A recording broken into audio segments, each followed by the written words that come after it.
How many times have you looked at classic car sales websites and remarked on how much a particular model has gone up in value? Wouldn't it be great to be able to predict which classic or modern classic cars that are affordable now might go up in value in the next few years? Well, insurance company Hagerty has been using its valuation data to do precisely that, and has recently published its bull market list for 2025, 10 cars that it believes you should consider buying this year. I'm going to take you through these 10 cars in order of average price for a good condition example, starting with the cheapest at less than £1,500 up to the most expensive at a little over £60,000. First up, what many people back in the day rather disparagingly referred to as a hairdresser's car, the first generation Toyota RAV4, built between 1994 and 2000. I find it hard to believe that these compact sporty 4x4s are now over 30 years old. They were launched in 3 different body styles, a 3-door, a 5-door and a soft-top convertible 3-door. Power came from a 2-litre 4-cylinder engine giving 119 horsepower, rising to 129 in its midlife update. Toyota were also ahead of their time in the late 90s, making the RAV4 EV available in California, albeit with a rather timid 50 kilowatt or 67 horsepower motor. Whether you liked the RAV4 back in the day or not, or whether it's grown on you now in this age of crossover SUVs, at around £1,400 for a good example, it might be worth a punt. The next cheapest option in Hagerty's list is the P38A Range Rover, in production between 1994 and 2002. The P38 was the replacement for what is now referred to as the Range Rover Classic, that lasted all the way from 1970 to the mid-1990s. In petrol-powered form, the Range Rover used updated Rover V8s of 4 or 4.6 litre displacement, but was also available with a 2.5 litre 6-cylinder turbo diesel, courtesy of Land Rover's new owners BMW. Its 20th century air suspension is something you might think about replacing with more traditional springs, but the P38 is still a luxury model. Good ones can be picked up for around £1,500.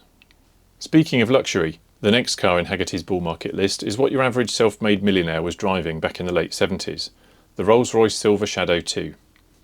As the denominator suggests, the Shadow 2 was an update to the Shadow, which was the first Rolls-Royce model not to have a separate chassis, and also to have the Citroën licensed self-levelling hydro-pneumatic suspension. For the Shadow 2 there were changes to the steering and the front suspension to improve handling, but visually the biggest difference was the fitment of energy-absorbing bumpers with rubber strips, where the original Shad was all round chrome. Around 8,500 Shadow 2s were built between 1977 and 1980, and now they can be found in good order for an average price of £8,700.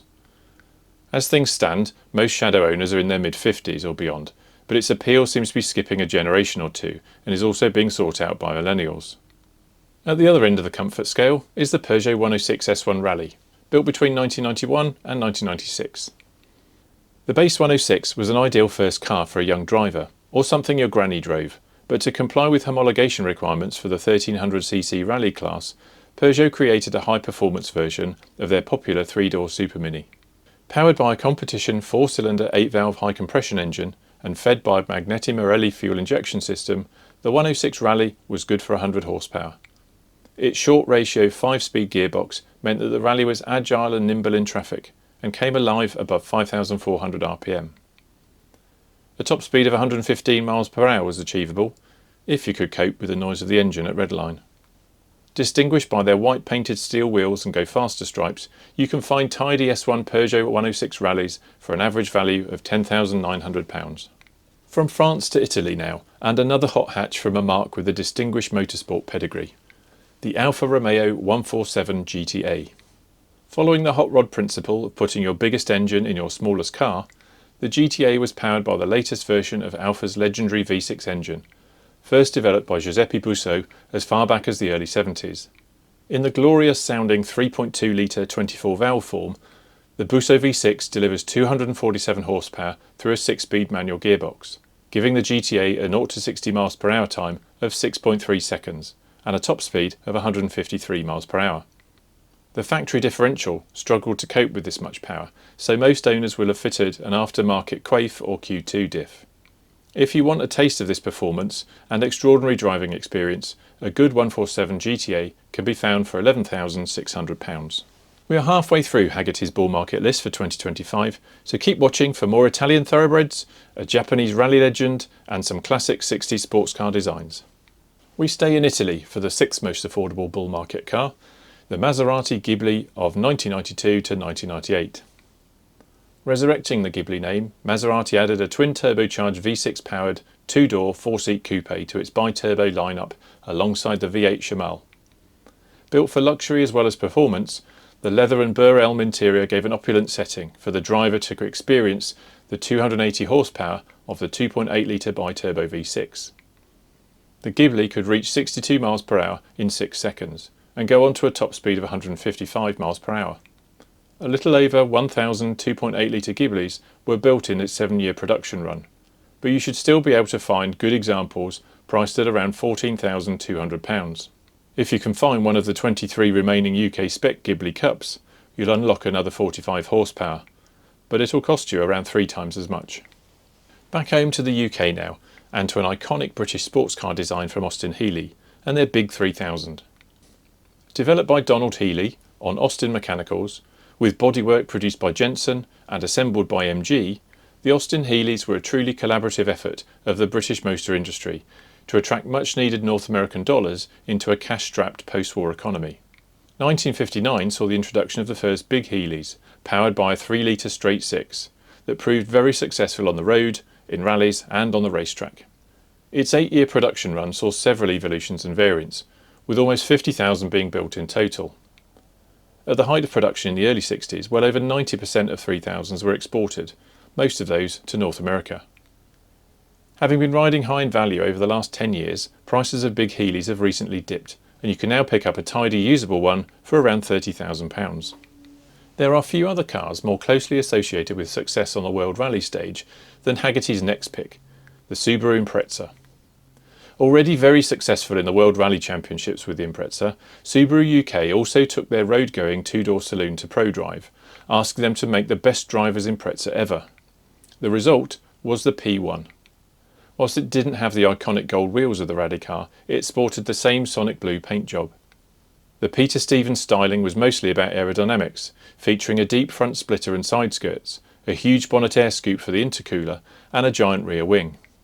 The turbocharged 2-litre engine was tuned to 276 horsepower and could hit 62 miles per hour within 5 seconds, and 100 miles an hour just 7 seconds later. 1,000 of the UK-only P1s were built, effectively a run-out model for the first generation Impreza, and one could be yours for in the region of £38,500. In 1965, with the demise of their Type 356, Porsche would be left with the 6-cylinder 911 as their only offering to the market. So they developed a new 1.6 litre 4-cylinder engine to create an entry-level model based on the 911. This they called the Porsche 912, which is the next car in the bull market list. Not fast or powerful by today's standards, the 95 horsepower 4-cylinder boxer engine, mated to the classic 911 body and running gear, provided a beautifully balanced drive, and very few onlookers would know that you weren't driving the flagship sports car. Although not expected to rise in value dramatically, after all it has already doubled in the last 10 years, Hagerty see the 912 as good value, giving the classic short wheelbase 911 experience for a fraction of the price of the more powerful cars. More than 32,000 912s were built between 1965 and 1969, and average values of good ones sit at around £41,800. Hagerty's final pick takes us back to Italy and to Maranello, the home of Ferrari and their F355, produced from 1994 to 1999. If it had followed the conventions of its mid-engine predecessors, the 308, 328 and 348, the F355 would have been called the 358, being powered as it was by a 3.5 litre V8 engine. Instead, the 5 at the end was in reference to the new 5-valve cylinder head. The additional valve on each cylinder resulted in a much more powerful 375 horsepower engine, almost 60 horsepower up on the outgoing 348. 62 miles per hour could be reached in 4.7 seconds and 100 in just 10.8, with a claimed top speed of 183 miles per hour. Initially available in Berlinetta coupe form, fully convertible Spider and Targa top models were introduced a year later. And midway through the production run, the 6-speed manual gearbox was joined by an electro-hydraulic Formula 1 derived paddle shift. Unlike the 348 before it and the 360 that followed, Values of the best F355s have risen by over 300% in the last 5 years, due in no small part to their broad appeal and appearance in cult film franchises. But you can still bag a decent Ferrari F355 for £62,700. So that concludes Hagerty's Bull Market List for 2025. Remember, there are no guarantees in the classic car market. Values can go down as well as up.